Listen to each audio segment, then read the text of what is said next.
You came for the pint, but you ended up in Scary Larry's House of Horrors. Wrong turn, bitches.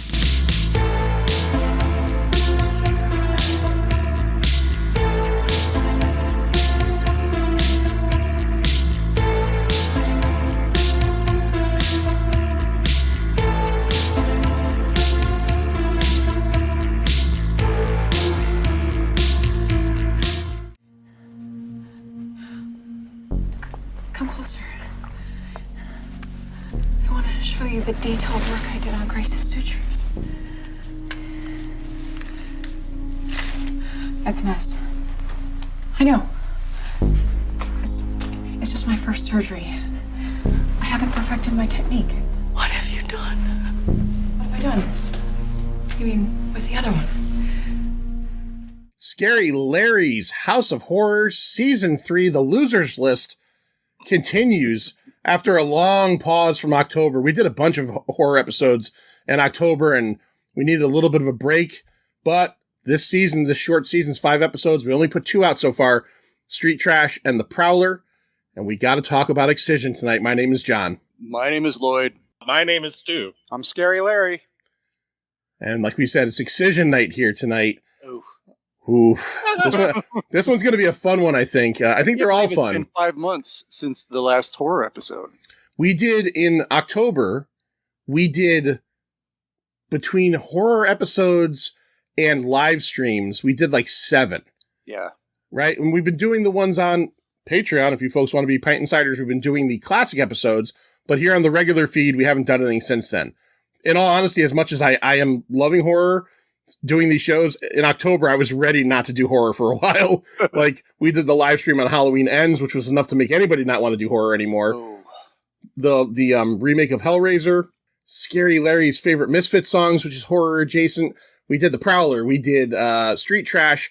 We did, I think we House did of the Devil? Was House of the Devil. October? Yeah, that was in October. And Society. So we did like 7 or 8 things. And I think right around then, Lloyd, is when me and you did the episode with Julio on Texas Chainsaw Massacre 2 Yep. for the Patreon. So yeah, it was a lot of fucking horror going on for a while, but we're back now, ready to go into it. And this is one of those movies that I think it kind of raises this question: is Excision a horror movie? And I think we'll talk about that quite a bit on this episode as well. I think we're going to have some pretty interesting opinions as well on this film. But before we really get into the meat and bones of the actual story of the film, Larry, why don't you tell us all about who was involved in making this thing? Do you want me to get naked and start the revolution? Sure. So it was written and directed by a guy named Richard Bates Jr. I'm not sure what Senior does or, if he approves of Junior's work. But, this was Richard Bates Jr.'s first feature-length film, based on a 2008 short film, the same name, which is available on YouTube. It's about 20 minutes long or so. All different actors, nobody the same, but same premise, same characters. Richard Bates since has gone on to direct a few things. Movie called Suburban Gothic with Kat Dennings and John Waters. A few other things: White Lung, Tone Deaf, King Knight, most of which have Anna Lynn McCord in it, who played Pauline in Excision, obviously a favorite actress of his, but nothing really huge, right? He's still under the radar, kind of, with what he's done. Same kind of movies? Same genre? I'm not sure. I've never seen them. Oh, you didn't see them? Okay. No, I've never seen them. I do know that the latest one, King Knight, not only has Anna Lynn McCord, but also Barbara Crampton, who I know you're a big fan of. Oh, nice. I am. Yeah, so you might want to check that one out. This was filmed over 28 days in Santa Clarita, California, May to June 2011. Released to Sundance Film Festival, January 21st, 2012.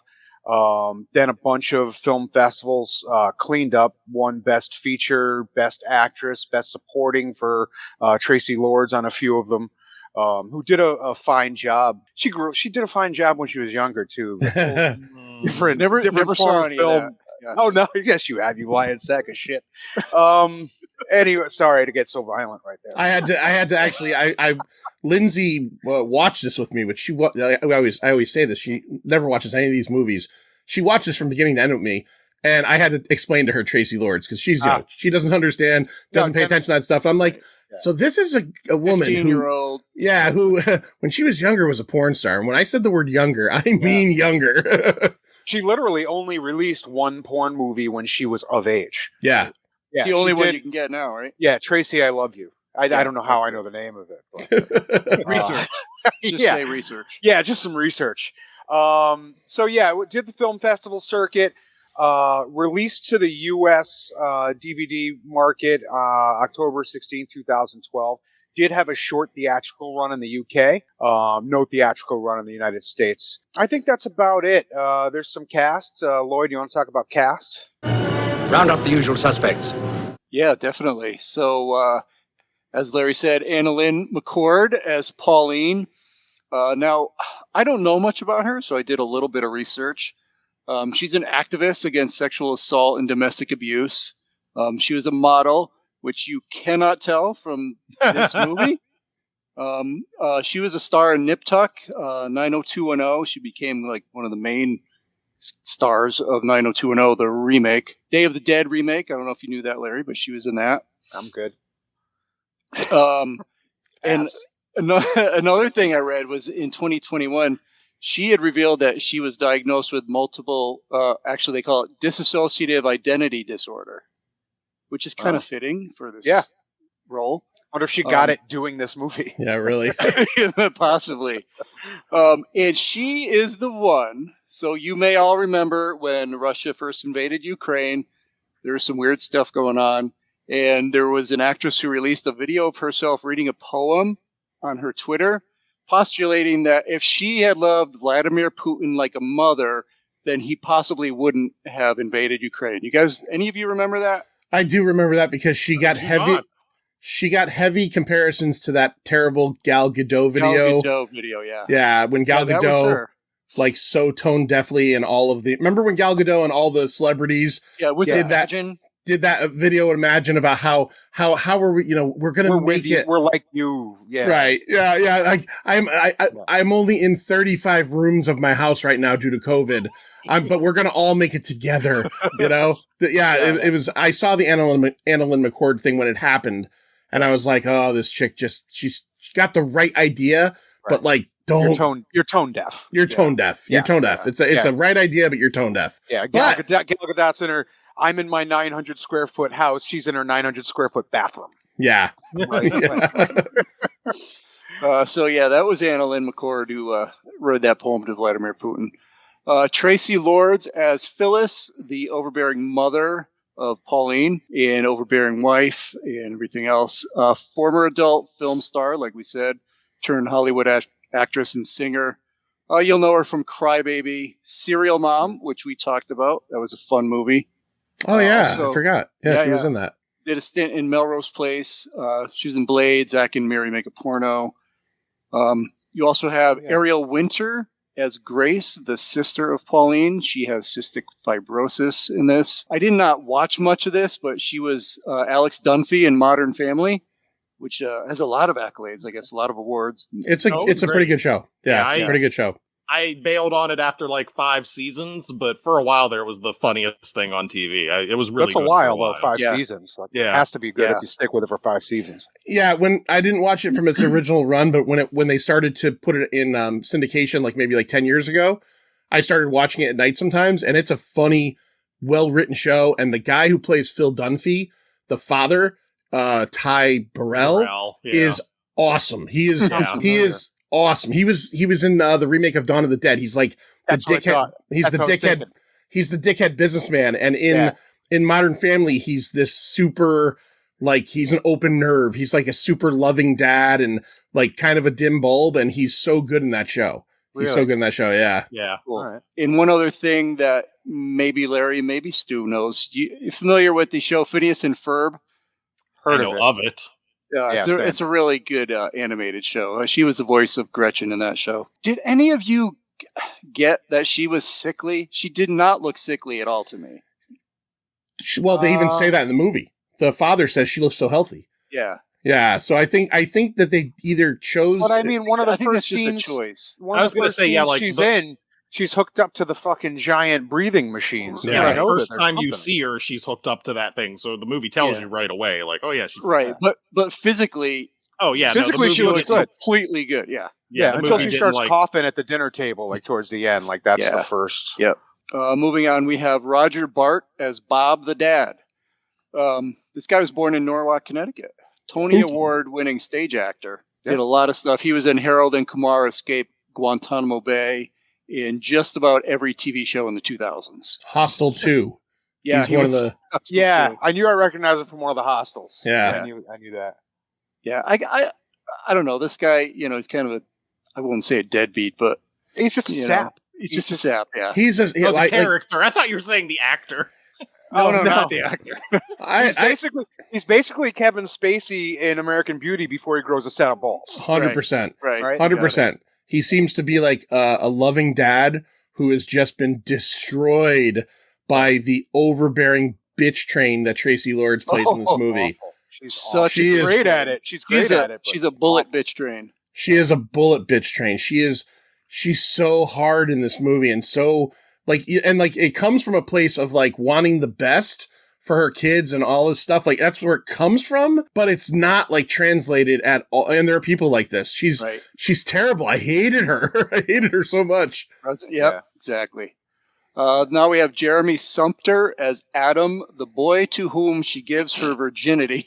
She gives it. That's the boy to whom she forces her virginity upon. Right. The boy who meets her menstruation. Yes, I was going to say the boy who she tricks into earn his Red Wings on her. Yeah. Oh, you got it. So great. He was from a great TV show that I loved in the early 2000s, Friday Night Lights. Yeah, I never watched that. Show, Me neither. Kyle Chandler, really good show. Yeah, I heard it's a good He was show. in that. He also played the young Adam Meeks in one of our favorite movies, Frailty. Yep. He Yeah, was in the flashbacks. Oh shit! Yeah, the Okay. young one. Yep. He was the younger brother who turns out to be, spoiler, McConaughey, Yeah. right? But you think it's not him. Yeah. Spoiler for Frailty, everybody. Yeah. Oh, sorry, guys. Right. Although we did talk about that on the show. Yeah. True. And also in a favorite movie of my kids for a while called Soul Surfer. Never saw that. I know the Silver Surfer. I Me don't too. know. That's the one with the girl who gets her arm bit bitten off off. by a Okay. shark. Like a real story. Yeah. Oh, okay. I remember the real story. I didn't know they made a movie of it. I hate when that happens. Yeah, me too. It's the worst. It's my biggest fear. Biggest, That's why- really. That's why I don't go surfing. Well, I have I think I've probably said it on the show before, but I mean, it's hard. I don't want to say I don't feel bad for people who are bitten by a shark, but let's face it, you're in their house, Yeah. Right. Somebody walks into my house prepared to get fucking stabbed in the neck. Like, Yeah. If you're not invited, you mean? I'm flopping around in the fucking water. I'm in the shark's house. Have you seen I Jaws? don't go in a fucking bear cave. Have you seen you know what I mean? I don't. Right. I don't do these things because Yeah. I don't want to get eaten by a shark. I saw swim in the Jaws. ocean. Yeah, don't see I saw me swim in the Jaws. ocean. Yeah, that's all right. No I don't even reason like to. I don't even like to be in a Right. boat, I saw the let alone Hollows. actually in the water beneath the boat. Like I saw no. the reef. Yeah, I was in a lake, fucking like last year in Maine, and I got a fucking skin tag on my back, and I got bit by a fish. Fuck the water. Like the fucking fish tried to eat my goddamn skin tag. Fuck the Oh water. my god. But I don't blame the fish. The fish is like, hey, looks good. Like, and I don't blame a shark. The problem, You're flopping around. You look like food. the And problem guess what? with the water, food. with the problem with the water is everything's under you. You can't see shit. You can't see shit. And Everything's even if Stu. you can't go where you going. You gonna outswim a shark? No. Stu, are you a swimmer in the ocean or no? I don't know. I don't you've like. been in like Hawaii. I've seen you in pictures of you in like Yeah, like I've been tropical in locations. the ocean. I've been in Yeah. the ocean. I feel like I'm the idiot who's just like, sharks aren't real. So I go in the ocean and I'm not afraid of sharks, but I'm terrified of jellyfish. Like when I'm in the ocean, Sharks aren't they're real. in Connecticut. Is a I'll tell you true. that. That's a Stu moment. But Right I'm there. Sharks aren't constantly- real. I'm constantly looking in the water for jellyfish because I definitely you get attacked by jellyfish. Everybody gets stung by a jellyfish. Like a third of a person a year gets bit by a shark. I'm not terrified of that. It's more like than that. It's more than that. It is a lot It's like more. the thing they tell you statistically, like more people die from vending machines than sharks. And I use the vending machine, so I'm not that scared of the shark. This is why Stu is such a favorite here on the pint, Yeah. is because a couple years ago we had an episode where he thought he claimed that he didn't think diabetes was real, and now it's sharks. That's Right. because of me in particular. Though, I want to see a sci-fi Saturday night movie called Diabetes Shark. I want that. We need Sharkabetes. some Wilford Brimley. All right, let's move on. Holy shit. I'm just saying you have to rank your level of fear, and my level of shark fear is way down there, but my level of jellyfish fear very high. 20 Jellyfish don't attack people, Stu. What happens? Float They just into float you. around. I They know float by. that's even worse. Yeah, That's they don't worse. even mean to. They're just like, "Oops, my bad." It's like that terrible Dave Matthews song. They just crash into you. Oh, that I like how you clarified that terrible Dave Matthews right. song. Like they're not Well, As if there's a pile of good ones somewhere. I like ants marching. I'll admit that. I like ants marching. I like sharks marching. Yeah. That's my favorite. All right. I like Malcolm McDowell because he plays Yeah. Mr. Cooper, the teacher. For 10 seconds. He Yeah. is. He's He must Malcolm have just been McDowell. walking by, like when they Yeah. were filming. He must have Hey, just you been wanna be in walking this? by. And they they were just like, ran up to him and they were like, Dr. Loomis. Right. Yeah, you will know him from Blue Orange. Thunder, Clockwork Orange, Cat People. Amazingly, he was in Disturbed. He's the guy that's saying Band? The band? No, actually, the movie Disturbed. Sorry. Oh. I was gonna say, he's- Jesus Christ. He's Malcolm McDowell. He's the guy at What the can I say? beginning of Get Down with the Sickness. Yeah. He Yeah. was and John Waters was in Godsmack, apparently. you would know Malcolm McDowell from this movie as being the guy who denies a hall pass to a student. And then when she gets sick, he just goes, "Oh, I'm going to get sick." Oh. And that's really all he does in this movie. Everyone gets sick. Yeah. Pretty much. Anyway, he's still great in it. Sure. Matthew Gray Goobler. Can I be honest about him real quick? Yeah, go ahead. We'll do a show about this eventually. This guy is on my man crush list. Malcolm McDowell? No. Matthew Gray Goobler. No, the guy Um, from Criminal Minds. Criminal Minds, Spencer Reed. Yeah. It's one of the few like CBS 90-year-old people shows that I used to watch, and I always liked him. And real quick trivia fact, I don't know if you have this, Lloyd, is that he is rumored to be the person that is the subject of the Killers song "Mr. Brightside." Supposedly, Really? the lead singer of the Killers had a girlfriend that left him for another guy, and Yeah. there's rumors that Matthew Gray Goobler is the guy. Wow, I did My, not hear that. My wife has a crush on him too, and I'm always just like, on a show with Shamar Moore, you're like, oh, I like that geeky guy right there. Yeah, there's something about him. He's good on the show too. He's one of the characters that's different than the rest, and yep. Also, in- I will say, I don't know. I've never in my life known anybody who's watched a CSI. I've never in my life known anybody who's watched an NCIS. Every single human being I know watches Criminal Minds. Because it's NCIS and CSI, which I've never watched, don't really interest me. But I have enough of an interest in true crime that Criminal Minds interests me because it's almost like almost all the episodes are based on a real. They move them around a little bit or whatever, but it's kind of based on a real case. So it's in general. Again, it's another one of those shows like we just talked about. It's been on for 25 seasons. I've probably watched a handful of like 2 or 3 seasons worth, and that was enough for me. But I always liked him. Have you watched the new seasons?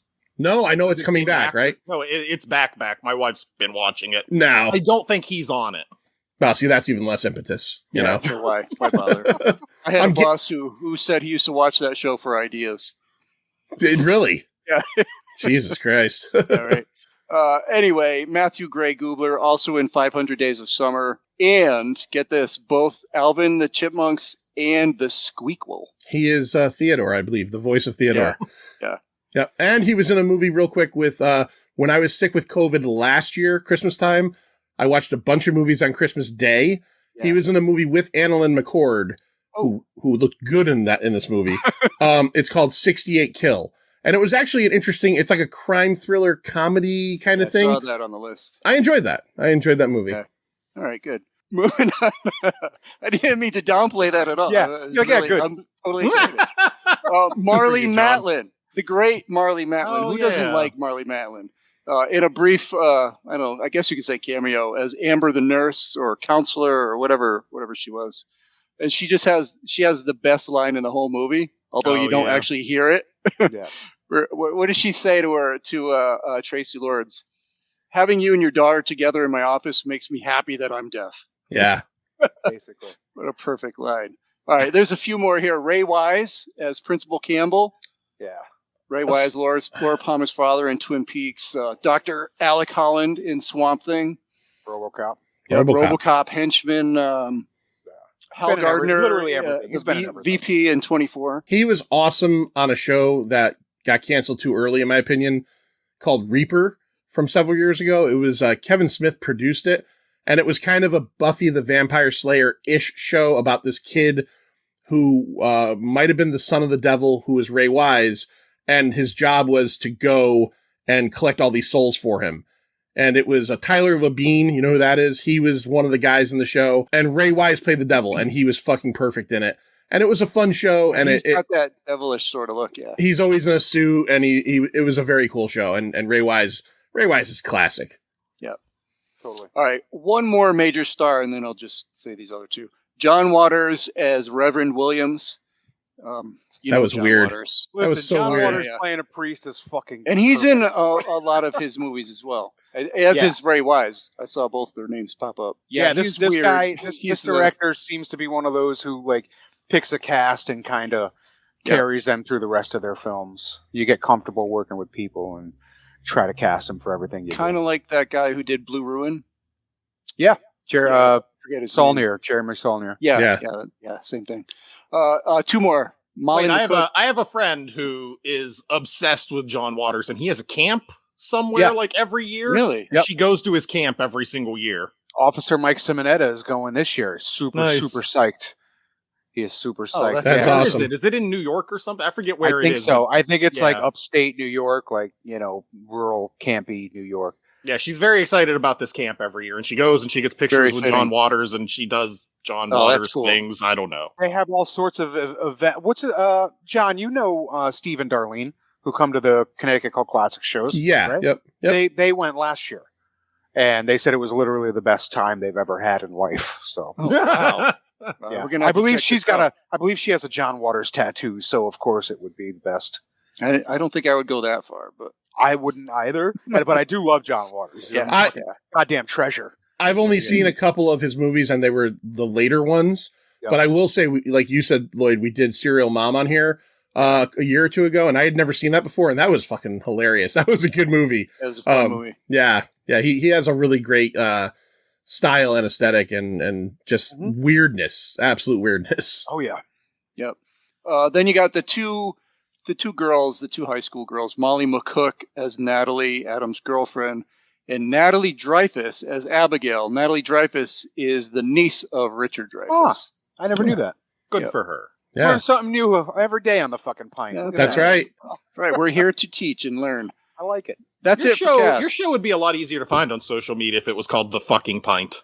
Yeah, The fucking pint. yeah. Listen, you guys don't even have to pay me for that. Just take it. Go right ahead. Start working on the fucking logo. Right now. Yeah. All right, I got it. I'm gonna do it. We didn't want to announce this yet, but we're going to change the name every year to make it harder on everybody. And this year, in about a month, we're going to become the fucking Pint. The Fucking Pint. Yeah. I'm gonna unveil the new logo soon. The fucking Yeah. logo. The And fucking it's logo. definitely fucking with an apostrophe at the end. No, Oh yeah. Yeah. Oh yeah. Yeah. Oh yeah. Yeah. You guys hear the latest episode of the fucking Pint? Yeah, I learned that Richard Dreyfuss's niece was in fucking Excision from 2012. Awesome. One thing before we move on to the next section of this fine podcast. I know we don't do this on this show, but I'm going to just We say it taking anyway. our pants off? Okay. No, well, you don't even know if I'm wearing pants right now. But anyway, Sure. Well, none of us might be. Rotten Tomatoes. Tomatoes. Let me tell you a little bit about Rotten Tomatoes. 85%. Yeah. Yeah, I saw 85%. that. I saw that. Yeah. Interesting. Bunch of It's a fucking It's hipsters. a fantastic fucking movie. Of course, it's 85%. Should be a fucking 100%. Right. All right, let's roll into the movie itself before we start having fistfights over the virtual fucking internet. How about here. that opening scene? Well, You're yeah. in a fist fight over the fact that Lloyd says tomato? I'm fine with are it. we just blowing past that? You just okay. go, You just said I'm sharks glad aren't Stu real, noticed. so Yeah, right. Yeah, let's be honest, Stu. Yeah. You said sharks are imaginary, so yeah. yeah. I didn't say they were imaginary. I said they weren't real. I'm trying to show Yeah. a little respect for our Australian counterparts. Tomatoes, rotten tomatoes. Yeah. And they don't even call it rotten tomatoes over there. They call it like rubbish tomatoes. They call it stale Vegemite. Stale Vegemite. Oh, there it gross. is. So let's talk about that opening scene. So there are what I think you would probably describe as dream sequences or interstitials that are put throughout this whole movie. Right. Fantasies. That's a big Interstitials. Whatever the fuck. Yeah. I know, right? I like Yeah. that. Impressive. Yeah. Did you Do you look like that? up? Or did No, you just, it's come up with this. that? This is the fucking pint, man. Yeah. Things are different. You should try. hold Things on. are different in Lloyd, Fight World. It's right on the back of the Blu-ray. It's just fucking Interstitials. chock full of interstitials. It says it right here. Lloyd just openly said, "John, you're not smart enough to know that word. Where'd you get it?" No, I didn't say that at all. No, I didn't. Oh, see, if you didn't say that, I would have heard it on the edit, and then I would have called Lloyd up and started screaming at him. Not at all. Well, that word up, you don't know that word. If it makes you feel better, Lloyd, I don't know if I used it properly. So, It's fucking the best I've ever heard it used. all right, thank you.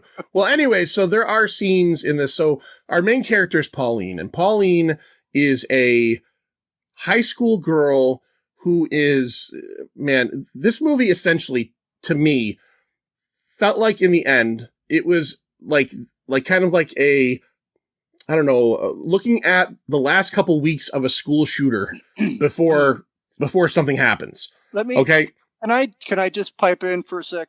absolutely. I wrote yeah. a bumper sticker for this because I was trying to figure out what is this movie? What is it trying to do? What is it showing us? What's it about? So I came up with this.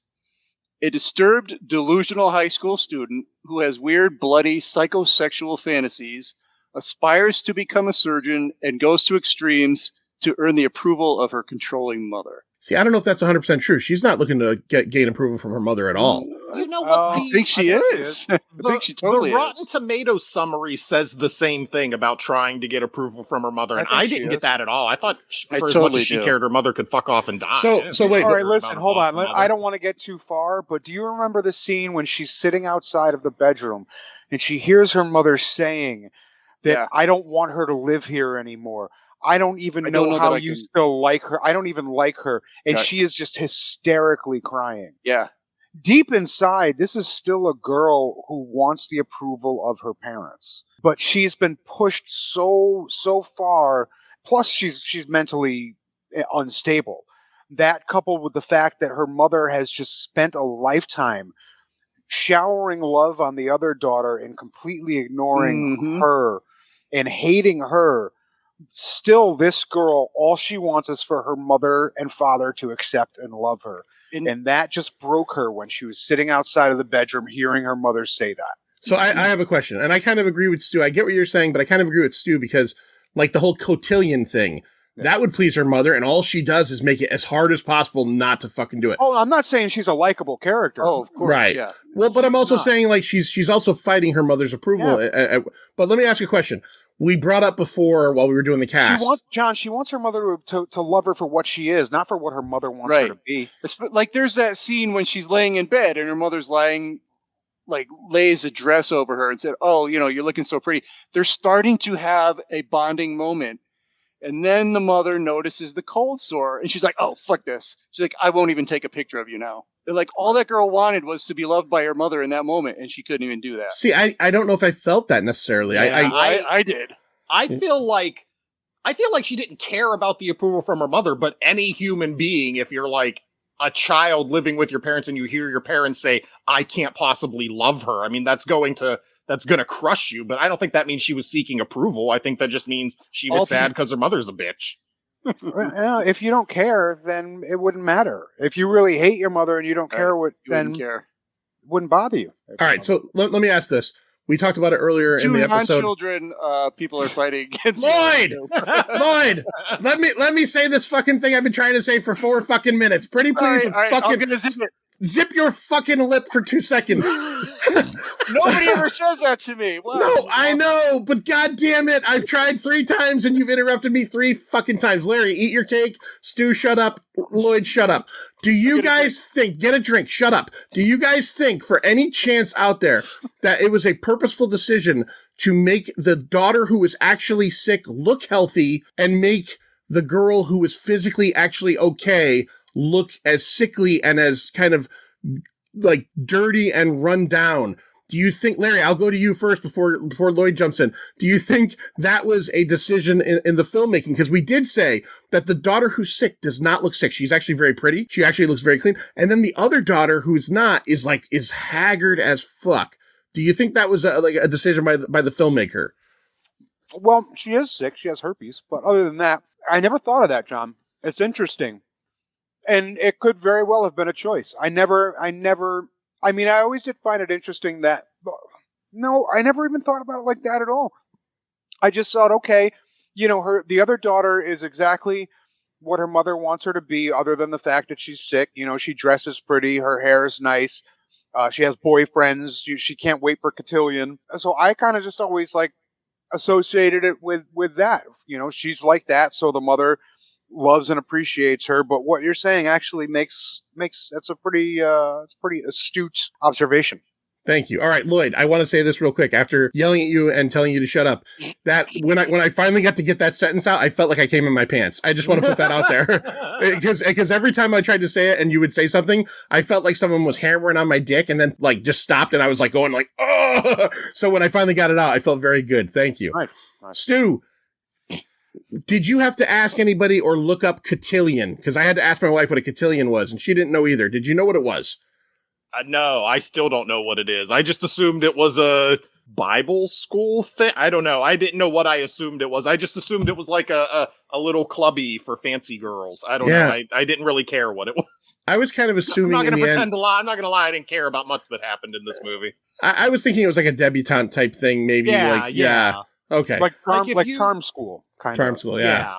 If you've seen the movie She's the Man, I'm going to compare this to that movie. Amanda Bynes' mom wants her to be in a little fancy girl social club where they wear dresses and learn how to drink out of teacups and stuff. I assumed it was something like that. All right, Manster, I'm going to go to you now for this, and then I'm going to shut up. Give us basically what Pauline is all about, what she's like essentially, and what her dreams are, what her little orgasmic interstitials, everybody, are all about. I like it. Permission to speak? Yes, you can speak. Okay, all right. I've never yelled at you in 200 some odd episodes. And by the way, what you said before, I like Larry, I hadn't thought of it in that way, but you're absolutely right. The healthy one looks sick and the sick one looks healthy. Yeah. So yeah, that is very interesting. Pauline is all about, wow, how can you sum that up? She has this delusion that she's either currently a surgeon or wants to be a surgeon. And she has these, like I said, psychosexual, bloody, violent, disturbing dreams that sort of support her thought of who she is or what she is becoming. And if I'm not mistaken, every one of those psychosexual interstitials is prefaced by her praying to God. Yeah, she does pray to God quite a bit, and then when she wakes up, prayer, and then the dream. Yeah, the first one just opens up where it's because also in her dreams, she wears different wigs or different hairstyles, but she's glamorous in the Very dreams. Glamorous, yeah. But she's doing non-glamorous things. She's in a very sterile environment. It looks like Stu's bathroom. It's all bathroom tile. It's very nice. But then weird things are happening. She's crawling over bloody bodies or naked bodies or bodies that are in swaddling clothes. Yeah. She pulls her decapitated head. Out of yeah.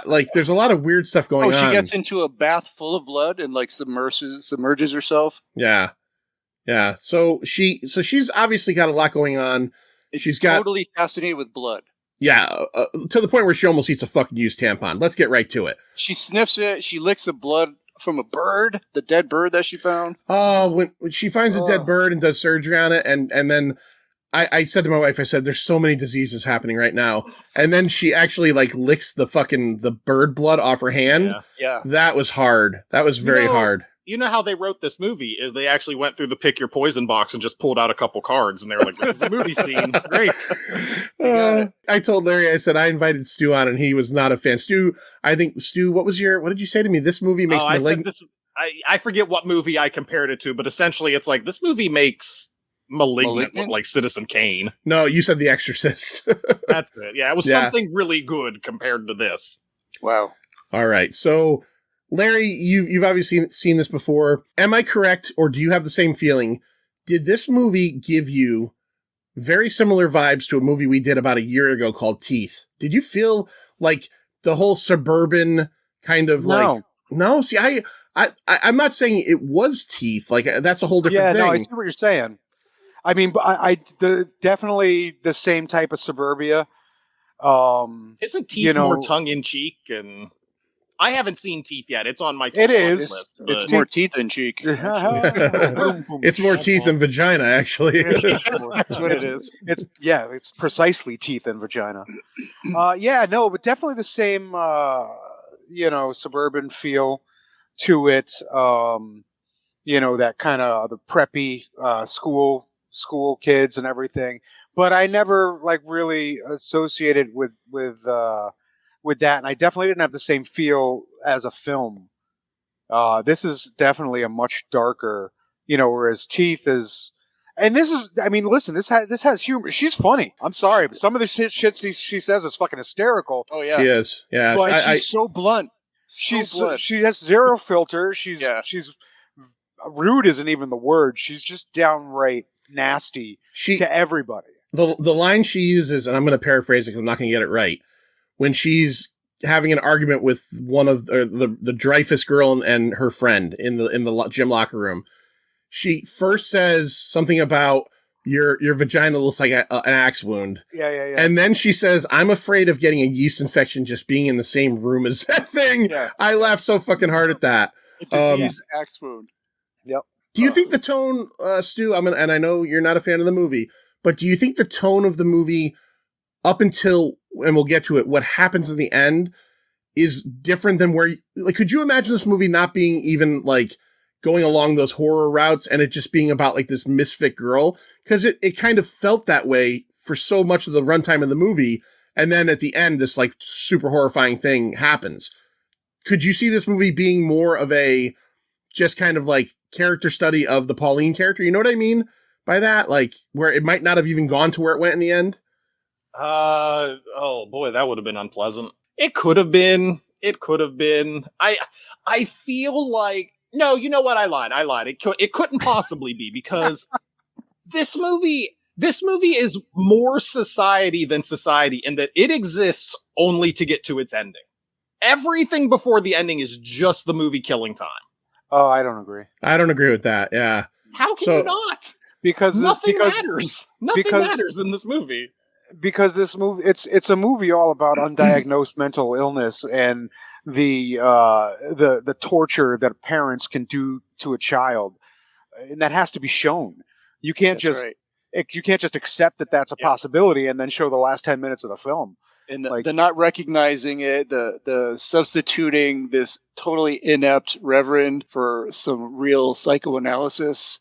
Right. They're showering their daughter with gifts, their other daughter, but they won't. Their daughter's clearly ill, and they won't get her the help she needs. They're taking her to the free fucking John Waters priest. Yeah. Thank you. Thank you. Anybody with a mustache that thin should not be seen with your fucking psychological issues. She's clearly sick. She's clearly, it's not and the parents know. They know, but they're not fucking lifting a finger to help. I think the movie needs to be, listen, the movie's short as it is. The movie's only an hour and 15 minutes long. But I think it needs to do what it does to movie should have been 20 minutes long. This movie was based on a short film. It should have been left at a short film. No, because the short film, I don't know if you've seen it. I don't know if you watch it, but the short film is literally just 4 scenes from the movie. Yeah, that's all you need. No, you need the movie to show you what undiagnosed illness can do. Yeah.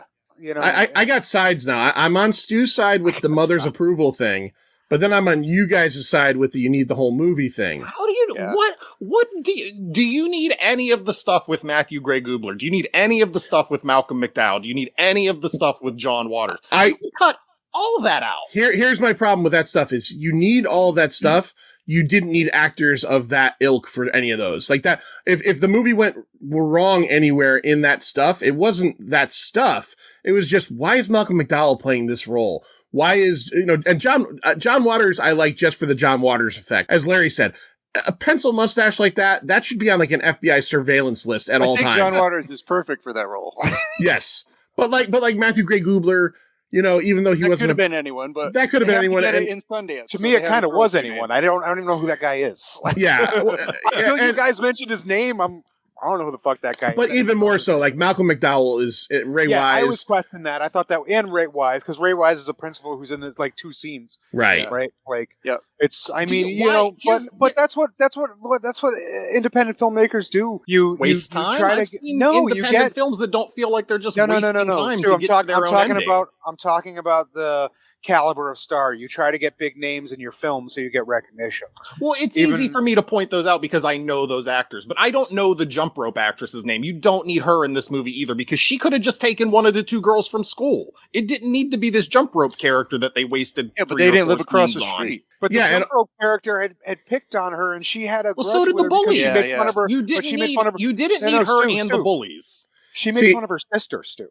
And she was very protective and very loving of her sister. But you the only person that she showed love to. You could have just had the bullies. Why would they have done that? She didn't go to her school. Grades. How would she have done that? Why would you add in extraneous scenes that you don't need for a character that serves the same purpose? Because you need somebody to insult her sister, so she has somebody to kill at the end. Anybody that is already in the movie could have done that. And somebody who was already in the movie did. The girl who lived across the street. Why not? Why wouldn't it be the girl who lives across the street? I feel like Stu is trying to crush this thing into a little box. That it's gone bigger than that box, Stu. It's not this movie. We'll do it as an addendum on another episode we have Stu on.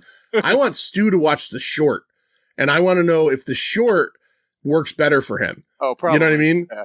Well, but we haven't seen the short, so other than Larry, we don't know what it is in there. We're gonna get back to that. Put a pin in that. Let's talk real quick before everybody starts to fucking fight and punch and kick and look. Larry and Stu are going at it. I already told Lloyd to shut the fuck up. This episode's got a lot happening. All right, but let's talk. Let's talk about some of Pauline's behavioral things. She just goes up to a kid and tells her she wants to lose her virginity to him. Right. Like that's right out there. That's very forceful. He's the boyfriend of her nemesis. Right. And he takes her up on it. Yeah. He takes her up on it, and which is weird. He's a high school boy. Yeah. He's a high school boy, but she's the girl that his friends would be like, "Ooh, that was gross. You shouldn't have done that." But that's exactly, and they're not going to find out. Yeah. Like, yeah. She said it was going to be, all secretive. So, yeah, dude, you're in high school, and a girl's like, "Hey, come over, and we'll do this, and I'll never tell anybody." She believes heavily. You know what else was disturbing about that whole part of it? Everything. Yeah, that whole scene. Her mother, when she came back, her mother knew what she was going to do, and she totally approved of it. Yeah, because it's a normal girl thing, right? It's a normal teenage girl thing. So I don't know. Her mother if she just wants her to be normal. I don't know. She knew they were going to bang. Totally, the mother. Yeah, the mother's. But she knew like they were. It was a date thing. It wasn't just like, oh, they're going to study. Right. Yeah, I don't think the mother knew they were going to fuck, and especially like have like a giant 18-gallon period fuck. I don't think that anybody knew that was happening. That was disgusting. Yeah, that was so part of her dreams. We said she's obsessed with blood. She makes it a point in one of her. At one point she prays to God and prays for God to kill her mother, which is insane. But then she kind of talks to her sister and says, "Well, when I lose my virginity, I'm going to be on my period." And so she does that, and she starts to have her flashes, kind of her interstitial dreams happening during the love making, as you would call it, where she's just unloading like all a river upon this kid. Yeah, it's like Johnny Depp. It's like I was going to say that it's the reverse Johnny Depp. Like, yeah. Like instead of the blood shooting out of the bed, it's shooting towards the bed. Yeah. Played that scene in reverse. Now, am I just imagining that? But in that scene, doesn't he say, "Oh, you're so wet"? Yeah. Yes. Okay. Yeah. Of course she Yeah, was. She wonder why. just dropped 8 gallons of blood on him. So she ends up saying to him, "Hey, look, would you go to the fucking buffet downtown?" And he goes for it. Yeah. And he suddenly realizes that she has been menstruating. I found this scene, I found it, I guess, realistic in the sense of shock. He goes in the bathroom and sees that his mouth is now covered in period blood. And as opposed to, I think, what someone in their right mind would do and just wash it off, he's like rubbing it in. Like he's grossed out, but he's rubbing it in. And I'm like, oh, wrong move, dude. Get the water going. Yeah. Get the water going. But he ends up dropping her off and he tells her, get the fuck out of my car. He's totally how grossed smug out. did she look? Like she's leaning Oh, over the car window and she's saying goodbye to him, and she had this smug look, like, yeah, I made you do that. Yeah. She's not a nice person. No. She's nice to one person. That's No. Her sister. Her sister, yeah. Her sister's the only one that she seems to care for. Right. And I think her dad too. I think they tried really hard to make her dad be the like I said before, more sympathetic. Yeah. He's the sympathetic guy that's just been so fucking run over by fucking evil Tracy Lords, that he doesn't have anything to say. He saved her life at one point in there's a scene where he saves her life in a public pool, and he gets berated by Tracy Lords because he has a cold sore at the time, and he gives Pauline mouth, CPR, and instead of the mother being happy that he brought her back to life, she's berating him for now giving her herpes. So this is definitely a fucked up family. Yeah. It's definitely a fucked up family, and that's what I kind of meant with the allusion to teeth thing is like the whole thing with the brother and teeth and everything. It's like this perfect looking suburban setting, and then this like really weird shit that's going on in these characters' lives. Yes, Lloyd, you raised your hand. What were you going to say? Do you want to get into the most absolutely disgusting interstitial that she had? Or do if I hear that fucking word one more avoid time, I swear to God. I'm trying to remember what the most disgusting interstitial. It has to do with an aborted. Oh, yeah. Oh, fuck yeah. I forgot about that. Thanks for bringing that up. Yeah. Yeah. So it's after she has sex and she begs God, basically says, hey, look, I like also the fact that, because I'm not going to lie, I've done this in my life where she prays to God, but starts off by saying, hey, look, I know I don't believe in you. Right. But like, maybe if you are there, like just in case. listening in, I really don't want to get pregnant, right? Like I had sex. I know that I was on my period and birth control and like 99%, 98%, but just in case I don't want it. And you're right. Yeah. Lloyd, and you're kind of against, she says something like, and I know you're against a killing or abortion. Yeah. So maybe just, do me this solid or whatever. Yeah. So she has the fetus, and then what happens? Then then she's in this pristine room, right? And Stu's bathroom, like standing there like Nurse Betty or something, like with her legs spread apart, standing up, and her hand underneath her crotch, and she fucking pulls out a fetus and gives it to some crazy looking doctor who's also in the room. Who puts it in a washer dryer or a microwave? A microwave. It was a microwave, and then it blew up like a gremlin. Yeah, you see blood blow up against the microwave door. I was really shocked that they went there, with this scene. I don't know that it was necessary. Were you really? But after everything that had I was shocked happened? at the baby part. Yeah, I was. All right. No, it was I gross. wasn't shocked. I don't think I've ever been shocked by anything in this movie. I mean, it set the table right away for where we were going. I mean, when you see the blood splatter, I just went like you had a reaction for sure to that. Yeah. At one point, she takes a little bit of her blood, and in school looks at it under the microscope, trying to determine if she has an STD. But again, that's something I like about the movie is that in her head, she thinks she's like a doctor. Right. So she thinks that's a real thing you can do is look at your blood and figure it out. But she can't, and but she also, again, she goes right over to the boyfriend and basically says, hey, to the girlfriend, hey, look, do you have an STD? No, well then I don't either. Yeah. And great. She's like, what do you mean? What is she talking about? Yeah, this eventually leads to the two bitchy schoolgirls that Stu thinks should have been the jump rope girl, basically TPing their house and then misspelling cunt. It says Pauline is a cunt with a K, and then they crossed out and put a C on it. So she goes back and gets her revenge. But it's not like, let's not. I said school shooter earlier. I didn't mean that. She goes back. She basically just beats the girl's head into a Pushes locker people over and punches their face or whatever. and gets Yeah. expelled. She gets expelled. And this is kind of what leads us to the ending of the movie Mhm. where everything kind of goes downhill even further. We learn Stu, Was what it do we ever? Was it ever uphill? It was never uphill, but this is what I'm talking about. This movie until the end is kind of just like a very awkward, watching a very awkward and socially, like not correct girl go through her life. But then the end is where like you go, oh shit, this is where this undiagnosed mental illness comes to fruit. But you Because- know the end is coming. You know Oh, it's yeah. not going to end well. When I Yeah. first saw it in 2012, somebody said to me that she reminded them of a mentally deranged Napoleon Dynamite. Yeah, I can I've see never that. really been able to get it out of my head. Just Yeah. how completely awkward she is with no almost sense of how to actually talk to people and handle situations. Yeah. She has no sense of how to do those things.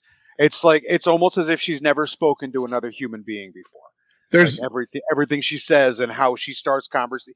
Even with the girl Stu Hayes, the jump rope girl, she just like starts talking to her from across the street. She's like, "Hey, I've jumped rope before." Like what? And even the girl's like, "Okay." yeah. Like it's just like everything she says is just either really fucked up or just really strange. There's also the scene where she takes her bike over some sweet jumps. That also Yes. makes her very Napoleon Dynamite. Yes. Yeah, I do like the fact that in this She's not Pedro, but she No. does shave her head. he's very hot. Yeah. I do like the fact that like the cool girl across the street is jumping rope in her front yard. Like that's not cool. You're not a cool girl. Right. You're probably pretty awkward I was too. going to say, is that girl cool? She claims to be in a jump rope club, Yeah. which is another thing I thought the movie might eventually pay off and does not. Because I was like, what? Well, it There's did no pay such off. She thing as got a 20 jump- bucks. She jump got rope 20 bucks club. from Tracy Lawrence for being in the jump rope club. Yeah. Remember? I thought that was going to be like a scheme that she was running, though. Like, you find out jump rope club is she just lies to people to get drug money or something. Like, who's in a jump rope club for charity? That girl. That girl. Not anymore though. So where Lloyd, where did you think this movie was going? Where did you think? Because in my head, watching it, I'm like, she's going to kill her family. She's going to kill her parents. She's going to kill her mother. That's where I thought it was going. I wasn't sure. Obviously, you have the sick sister, and you have these, aspirations of her being a surgeon. But what really pulls it all together is those interstitials. Nice knowing use. Fuck, man. Nice use, knowing bro. that it's that it is converging to something that's going to involve blood Yeah. and weird shit in surgery. I mean, you just know that's coming. But I guess you can sort of figure out that it's going to be this with the sister because they get the phone call, and they say, "Hey, Grace is going to need a lung transplant." And then I think it's after that the two sisters have that bonding moment, right? They're together and Pauline licks her and she said, "Oh, I read somewhere that you taste like salt."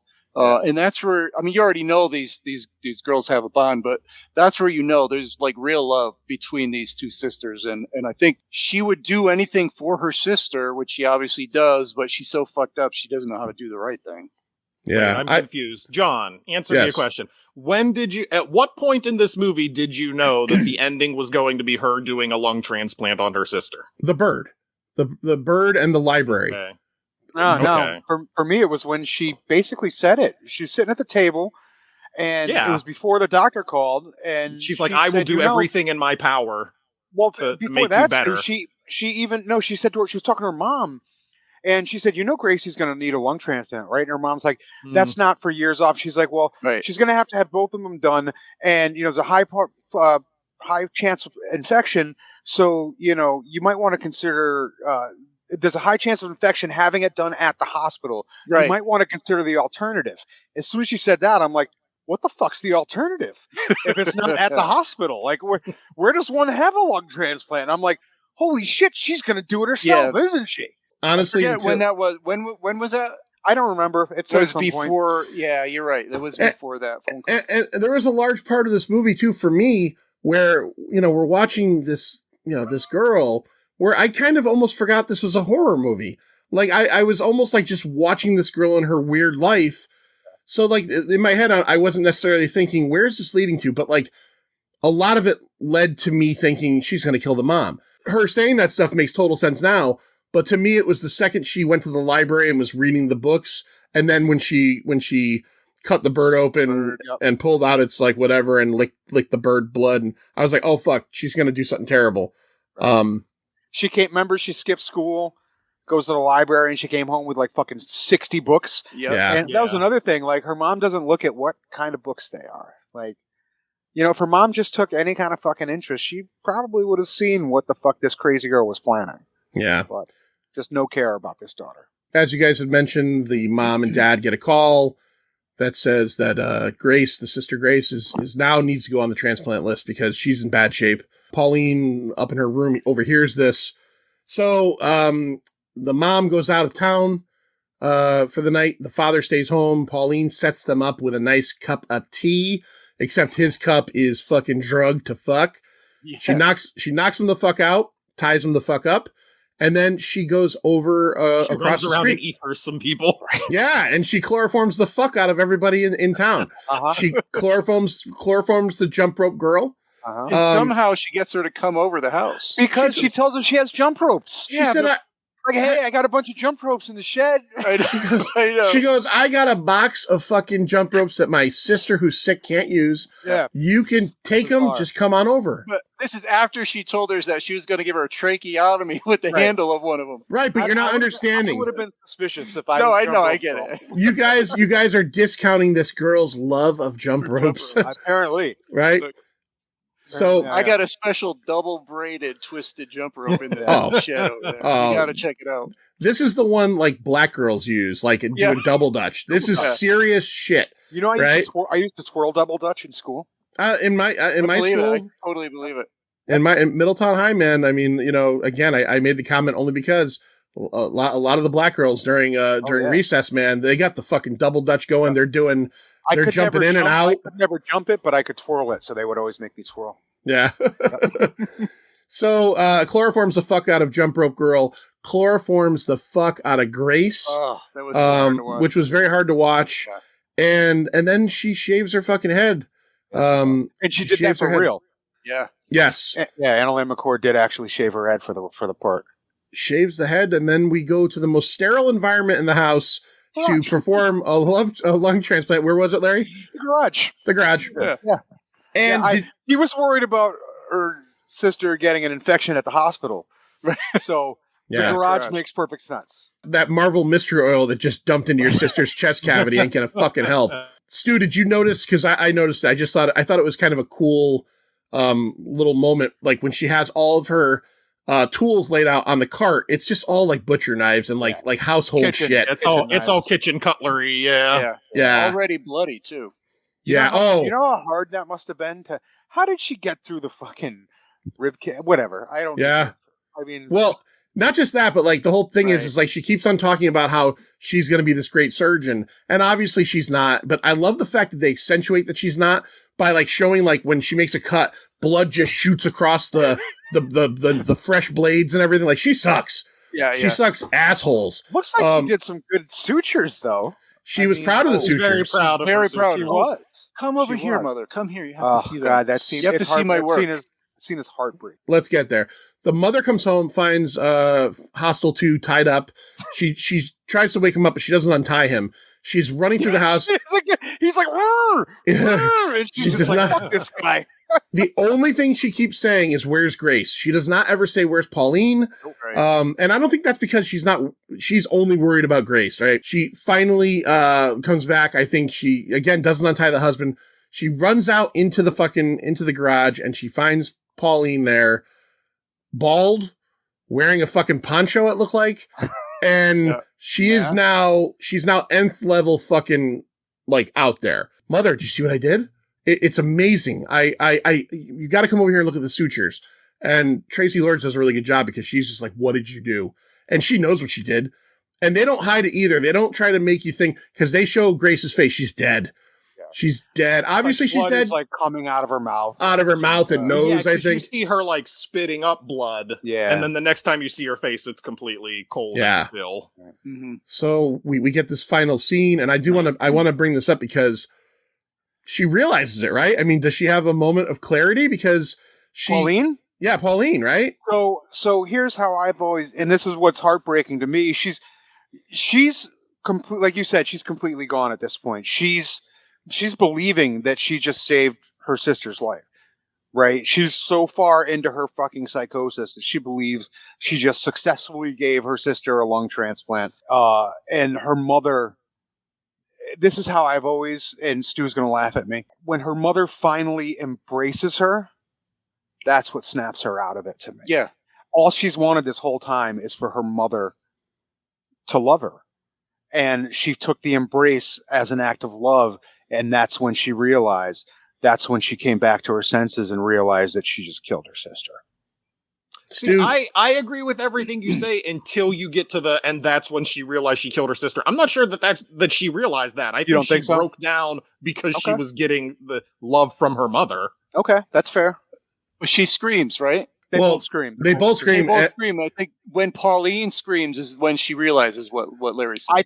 I think so, but Stu could possibly be right. I don't know. I love when movies, like, I'll equate, it's not the ending, but like, I love when a movie ends in a similar fashion to the way that Leatherface shuts that fucking metal door. You know what I mean? Like, it's just so final when he shuts that door. I love movies that end on a very, like, sudden note. And Tracy Lord's scream going to credits was fucking, it actually made my fucking hair stand up on my arms. Because she, like, Pauline screaming because she is fucking, whatever it is, realizing she did, accepting her mother's love, and fucking her mother just finally has this, like, psychotic moment of, like, what the fuck? Yeah. Like, it was coming to this the whole time, and she lets out this fucking crazy scream, and the movie just ends. Do you think, John, that so Tracy Lord's scream, obviously it's partially her daughter Grace is dead. Is it also partially that she realizes that it's potentially her fault? Not immediately. no? Not You don't immediately. think so? I think she also might be the kind of woman that won't accept that, ever accept that. But I think it's partially her daughter's dead, and this is the end of my life. Her daughter might as well be dead. This is the end of my life as I know it. Her other daughter's going to a mental institution for the rest of her life. Right. And now you don't have a strong marriage, and you have to live with whatever the fuck happened. Right. But you don't think she'll ever realize that she had a hand in this at all? She might. She's going to be a drinker. She's going to have a hard rest of her life, and I think it's all like, that's what we don't see, and that's what's tough about a movie like this is that there's so much after this. You're right. Pauline's going to a mental institution. Oh yeah. The husband and her are getting divorced. Life is fucking not the same, and it is pretty bad here on out.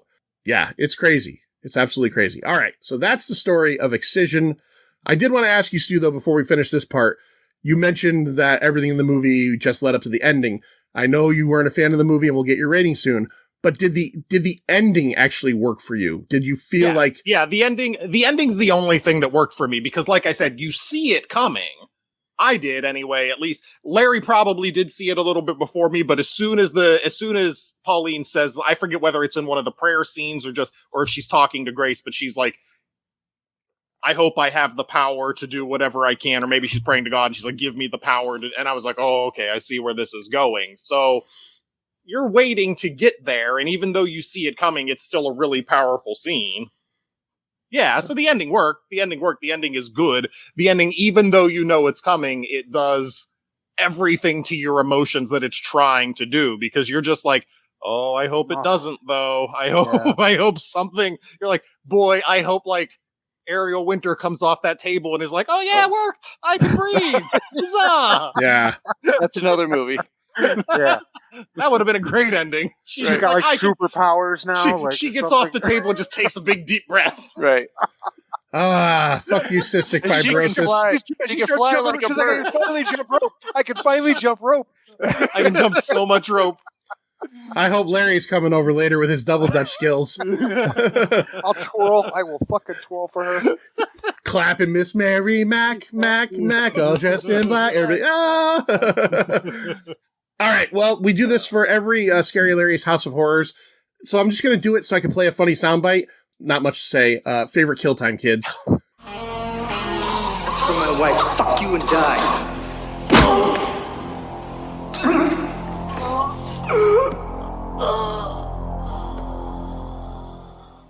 I think we all agree there's only one kill in this movie, and it's essentially the two kids at the end.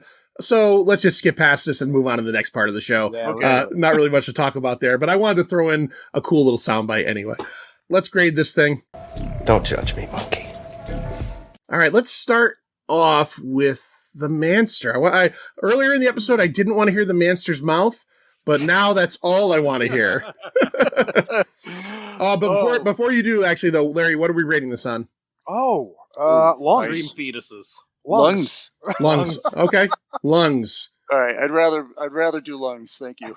Yeah, you got it. Shit. This is a twisted, ballsy, nasty, visceral, disturbing.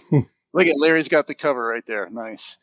Movie, but it effectively blends this horror, this really visceral horror, body horror, I guess you could say at the end, adolescent drama, misfit, dysfunctional families, and bloody sexual gross scenes. And it's there to shock. I mean, let's just face it, this movie is supposed to shock you. That's its purpose. But it still, as I feel anyway, that it does deliver a strong message about mental health and recognizing mental health, and maybe not how to recognize it, but when you recognize it, do something about it.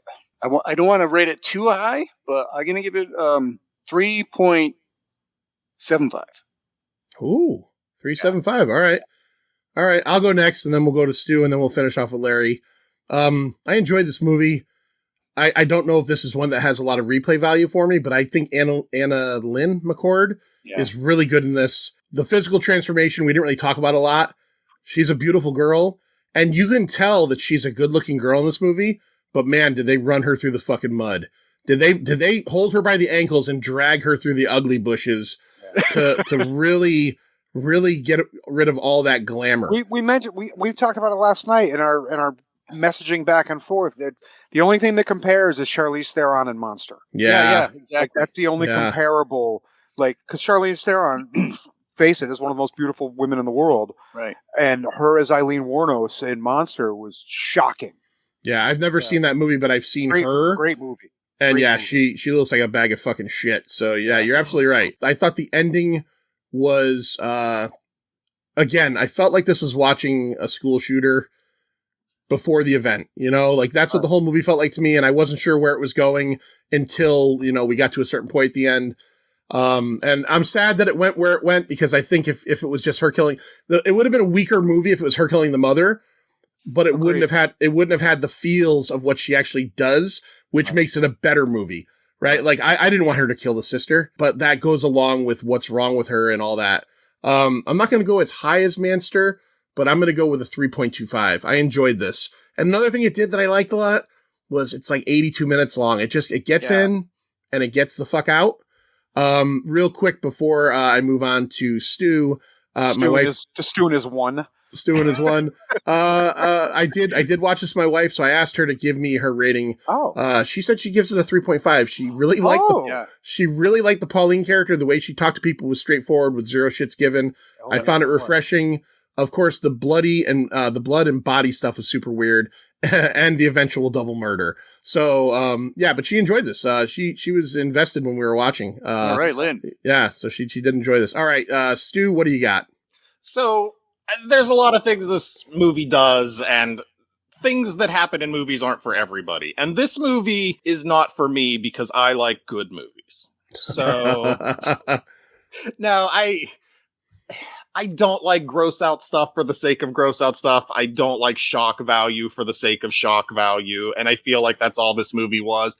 And I get kind of where you guys are coming from, where it's like, oh, this is a statement about not getting proper mental health. I don't buy that. I think this character was on this journey no matter what happened. I think this movie, if you're saying this movie is a statement about mental health, it's saying, hey, crazy people are fucking crazy, so stay away from them. Because I don't think anything was going to save Pauline from her fate. Like, she was going to be this person her entire life. And anybody that tried to help, she was going to push away. And I don't know. It's not for me. I feel so much of it was extraneous. I mean, I thought before I found out this was based on a short film, when I watched it, I was like, this should have been half an hour. And then I found out it was based on a short film, and I was like, that makes so much more sense. It's not for me. Shock, gross, don't really care. 1.5, which is 1 full star for the ending and half a star for everything that came before it. All right, fair. Before we go to Larry, one last one. I asked the people over on the Pint Insider, our friends that pay the $2.50 a month, to hear some extra good stuff and shape content and all that stuff. And only one answered on this one. I don't know if this is a movie a lot of people have seen, but it was our buddy Eric Shenebro, Hot Coffee Lawsuit, in quotation marks, no, oh God, no. Me. Not during the garage scene, but when the Looney Tunes hungrily eyeballed that bloody tampon. He gave it 3.75 unsucked Tampax. Oh, wow. So that's Eric's opinion. Now let's go to the man of the hour. Scary Larry Dwyer, give us your rating on 2012's Excision. Well, I'll lead by saying that in 2012, I've been doing best of lists, best of the year horror lists forever, and this was tied for first for 2012 for me. When I did my list that year, it was this and American Mary were my favorite. I've been meaning to watch that. Yeah, American Mary came on right after this on Tubi. Makes sense. It came out came out months apart from each other. You know, it's. You said it before, Stu, when you, well, not Stu, it was Lloyd, when you said body horror. It definitely is very Cronenberg-esque, especially the dream sequences, or what were they called, John? I'm sorry, not dream. Interstitials. Interstitials. Thank you. So, yes, Stu, I don't know how familiar you are with Cronenberg. Don't watch him. If you're not familiar, don't do it. You're not going to like any of them. Trust me. A lot of gore. It seems like it doesn't belong. I know. Yeah. So very much, very, very Cronenberg-esque. I only like him when he's guest starring in Jason X. Okay, all right, or killing people in Nightbreed, maybe. I don't know.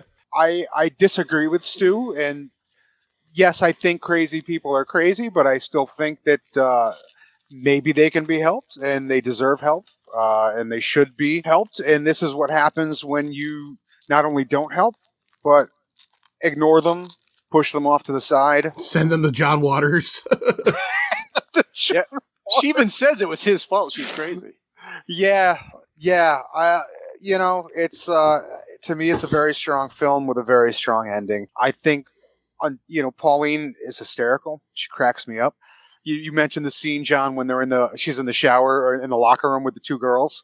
My favorite part is like right to the end of that conversation when the girl's like, oh, and another thing. And she goes, make it quick. I got to take a shit. Like, I love this girl. Like, just cracks me up until she, hacks her sister's lung out.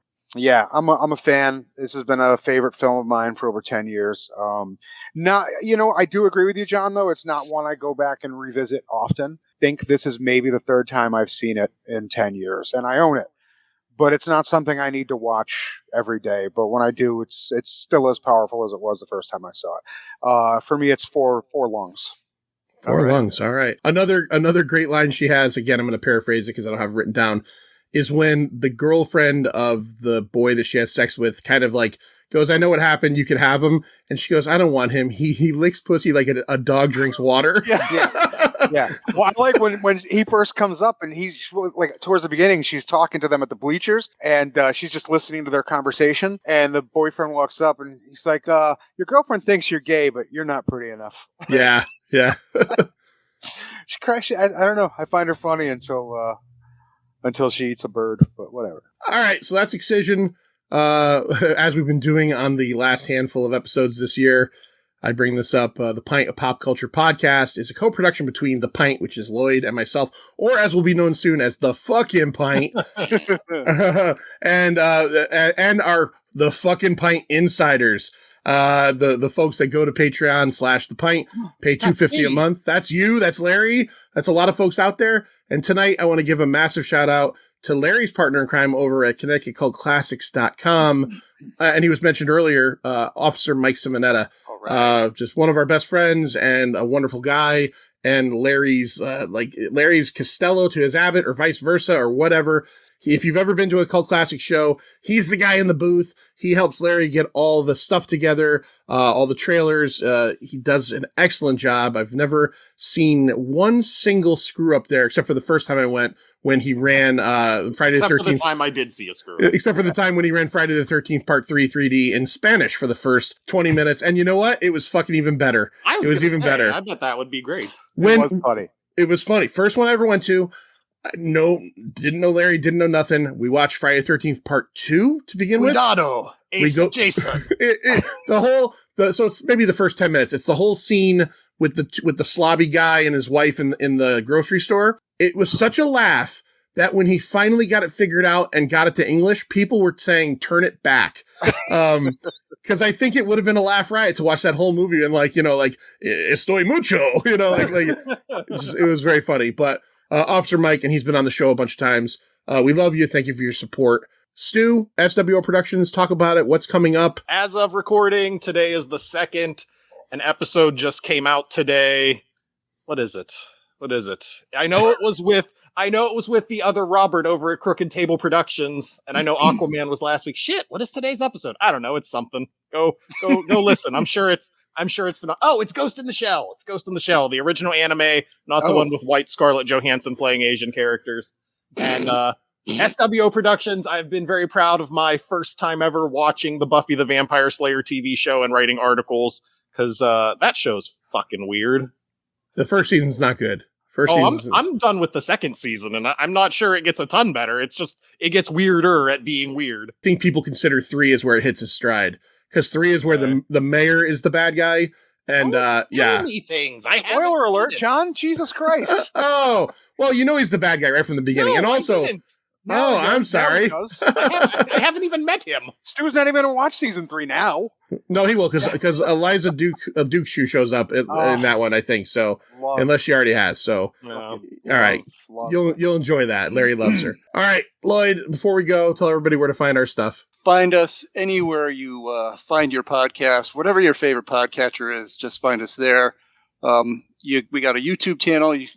You could subscribe to that on Facebook and YouTube. It's The Pint, a pop culture podcast. On Instagram and Twitter, it's at The Pint Podcast. And on Patreon, it's patreon.com/The Pint.